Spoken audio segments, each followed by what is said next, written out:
What's the like defining feeling of riding this board?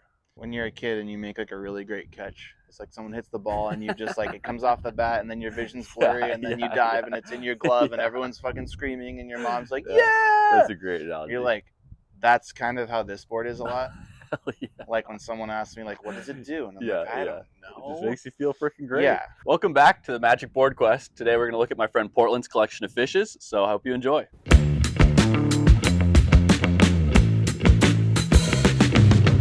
Starting off, we've got a 5'8" Willis Fish from Lovemachine surfboards. I'd call this a pretty middle-of-the-road fish template. It reminds me a lot of my Tyler Warren Dreamfish. It's got a continuous arc in the rail and the rocker, making it great for carving. And it still carries a decent amount of foam. It looks like a really great all-arounder for its size. If I had to guess, it's got that Lovelace DNA, which has little flat spots on the rocker, which make it super fast and lively. Oh, single already, way up here. Good amount of single. Wow, nice. And then a little bit of flat out, flat V out the tail. That's cool. It's got a pretty standard 60-40 rail. I actually sold it. Told my wife that I shouldn't have. She figured out who I sold it to, got their number, hit them up. No way. And it was Bobby. Oh, so sick. Bobby was like, man, that's a sick story. I'll sell it back to you. No way. Then she gave it to me for Christmas. So oh, what? Since that's I've had so it, cool. yeah, so she kind of brought life back into it. And since I've had it the second time around, I've been extra like appreciative of it. Oh, wow. And this board, for me, surfing only twin fins, like I'm not. If I surf thrusters, I'd probably say that this thing's imprecise and not very enjoyable. Mm-hmm. But for my style of surfing, this thing feels like a tactical weapon in comparison to like, you know, the other things we're looking at. Yeah, right. But like I'm shocked at how well it catches waves. Like I thought, oh great, now I have to sit like in the bowl. Now I have to sit in the right spot. But it's been shockingly enjoyable and it catches waves incredibly. And yeah, there's, you know, that twin fin gas pedal. And it can go pretty straight up and down, but yeah, I think there's the things you can do on a fish creatively, producing speed and making lines and things that like a traditional surfer would be like, that's not a turn. But that are things to create and produce and mitigate and deal with speed that it just feel great. Yeah, it feels great. I think if twins just feel so alive, like there's so much kind of energy and speed and maybe it doesn't look that great, but it's pretty dang fun. Next up, we've got the 7.0 Christenson Longfish. This is a 1.0. I had one of these a few years ago. It's a super cool board. It's a pretty standard outline for a longfish as we think of them now. It's got a straighter rail line out the tail, and that combined with a pretty flat rocker makes it really fast and drivey through turns. See, that's like belly. I guess Christenson makes sense. And then it's flat double, single, I guess. Ooh, nice deep single. Yeah, pretty deep. And then single out the tail. This rail is like kind of high here and it goes down. It's interesting. So tell me about this guy. This is probably like the largest board I've had that will still do like a very nice, like at speed, like roundhouse cutback, and then the rebound projection is pretty insane. Oh, okay. And it feels like you can do turns at speed, and then you don't have to like, you know, if you like go do like a blow tail on a shortboard, like your entire game of producing speed again starts over. Right. And so this board feels very skilled and capable of doing turns at speed and then creating speed or carrying speed at minimum. Right. And that's probably one of my favorite things in surfing is just like continuing whatever you created at the beginning of the wave until the end of the wave. Okay. And that things can meter up and meter down. And it's also fun to just kind of stand there and not do much. Yeah. So it's a versatile board. Some glider schooling. I feel like riding a glider teaches you how much you're doing way too much on other boards. Yeah. Like once I started riding a glider, I'd get on other boards, be like, oh, I need to do a lot less. Yeah. Here's a cool board I've been really excited to take a look at. This is a 7.6 Morning of the Earth Massive. Torrin Martin seems to have started a whole big twinny revolution with this board. It's insane. The outline is pretty eggy with some straighter rails. It's got some Phish DNA in there, but it's got a round tail. And it's got a low, continuous rocker. And Overall, it just looks like a really fun round-tailed twin. Looks fast and carvy. What are we gonna see? Oh, that's almost like V instead of belly. Oh, wow. Interesting. I was not expecting that. I thought it was gonna be flat or single, but it's like V belly the whole way into the channels. Wow.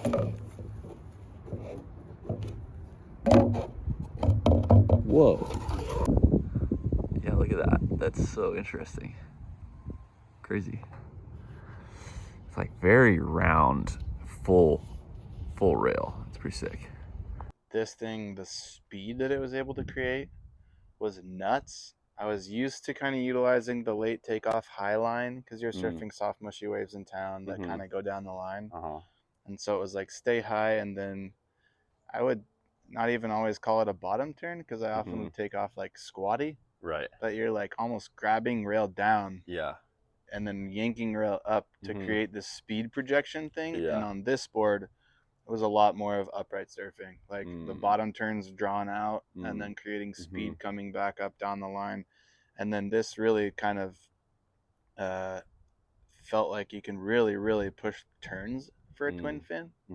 And for such a big board, like you get that foam swing, but I don't feel like the nose really dug very often.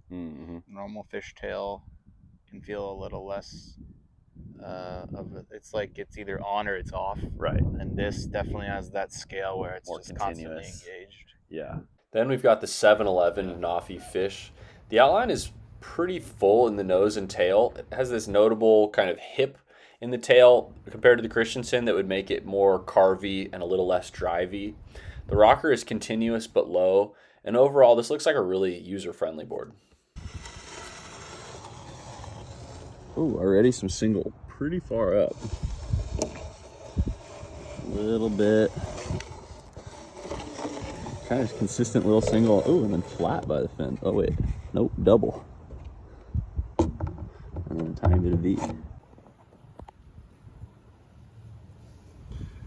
Pretty round and square rail. That's cool. A lot of the boards that look bad, right, surf so good, but and totally. you can't really explain it. Yeah, this is what got you hooked on twins, right? Yeah, for sure. Twins and longer rail lines. Mm-hmm. Yeah, I was surfing soft tops only every day because I grew up surfing shortboarding. Super competitive. Got into climbing. Was like, whoa, this is a way better headspace. Yeah. And so when I moved here, it's like, I'll surf if it feels like climbing. So soft top was the answer. Nice. Yeah. Somehow, like, people were very kind and never dealt with any animosity. But had a parent kind of force me into borrowing a board, who I then forced into letting me keep the board. This was the board I took out of the garage of all the choices, and bottom turns on this thing are amazing. And it is insane how quickly this thing can go onto rail, hold rail, and make turns at speed, and then come out of a turn with, like, it's pretty wild. Obviously, you're not surfing a super steep wave doing that. I feel like this board has that kind of common twinny imprecision. People might describe it as slippy or vague or whatever. I kind of like that. I love it. It's one of my favorite things. But yeah, this board is epic. This is the one. And finally, we've got another DR Mega, and this one is 911. This board already has a big parallel fish outline, and at 911, it is very straight railed. It's also got a really flat rocker, which is insanely fast, but not terribly user-friendly. It's got that signature bottom concave and that beveled rail, which we'll see in a second. And I've borrowed this board before. To me, it falls in the glider category, but Portland whips it around like it's tiny, so go figure. Right. Another deepest. Not actually, it's pretty flat. That even is like V'd. And then deep double. Oh, I'm interested. That's pretty different from mine, actually. Oh, see, it's got that same little... Now, this is what I know you as. Just anytime I picture you surfing, I picture you on this, getting a million waves. Yeah. And that nice kind of low, squatty, slow A lot of parallel ripped to the stance. top. Yeah, parallel stance. Yeah. When I got it, again, it was weird. I was like, this is so much foam. This is a crazy board. Yeah. It seems to not do anything. Yeah. It doesn't even really want to go straight, really, in a way, you know, like it was just odd. Yeah. And then I clicked with it, figured kind of it out. It rips, turns off the tail still. I don't like surfing the point, but occasionally when I do, that wave's slower. Yeah. And it's like full wraparound turns, and it's like, whoa. Yeah. So it's power and potential to do turns, although, you know, it's like when someone says that was a sick wave and they show you the footage and you're like, please don't show me that. I did not need to see that. Yeah. Probably feels better than it always looks. Of but course. Yeah, amazing. I do love these fins. Some people I've seen with like the marine keel plies, I feel like the base is longer and the rake's not so substantial. Yep. I do not. I've tried a few of those, and I do not like those fins in this board. I told myself I would stop surfing this board when it stopped doing new things, and it took a long time. Wow. And so yeah, that high line kind of, even then, like getting into like the real bottom turns, once I exhausted the like staying high, squatting, pivot low. Right. To then like the, you know, like the long fade, and then the one step, the gas pedal behind the little peak, like you're trimming, and like the little high five the thing, because I don't know how to nose ride, you know, like all those little cool things that you can do to make sections on this board are wildly unconventional, but incredibly enjoyable. Ooh, fishies. Daddy has surfboard fishies and Kelvin gets goldfishies. Oh, perfect. Calvin, can I have one of those? Thank you, sir. Oh, Daddy gets one too? Thanks. Sweet. So we looked at all the fishes. I know the answer, but tell us, which one's the magic one? Not for any real reason. Probably the intangible. The Knoffy for sure. Like some of the other boards do other things better. Though it is like the best combo of like turning, trimming, rail line, but it's got that kind of that special, like, looks like it shouldn't go like it does deal. Yeah. Now, what makes a board magic? You know, like we talked about earlier, some people it's a technical thing. Some people it's kind of a feeling thing. I think maybe it's a combination of like the amount of time that I have to offer myself to surf versus the amount of time that I'm willing to put into a board, and like what the output turns out to be. And so I think at this juncture for me, the magic boards are the things that I continue to push into the deeper rabbit hole of the twin world, that continue to do new things. Like, I would say of all the boards I've had so far, which is interesting, the one I most recently, the 911, has done the most weird. Oh yeah, the 911 has done the most new weird things of any board I've ever had, and it's the board I got latest into surfing twin fin. So that to me is really interesting. Right. So it's hard to quantify. Kind of new feelings. Right. New like places if we created on the wave. Scales for like which board was the most unexpectedly confusing, it would be the 911. Yeah. And that's, for the right person, that's fun. Right. It's like fun to discover, like, whoa, I haven't done that before. And like sometimes you pay for it, but sometimes like, whoa, the heck, that was awesome. Right. Can you throw your shaka? That's his bad hand too. That's the good hand. Oh, nice. And then you got to shake it, remember? You. All right. Thanks for joining us on the quest for the magic board. We'll see you next time.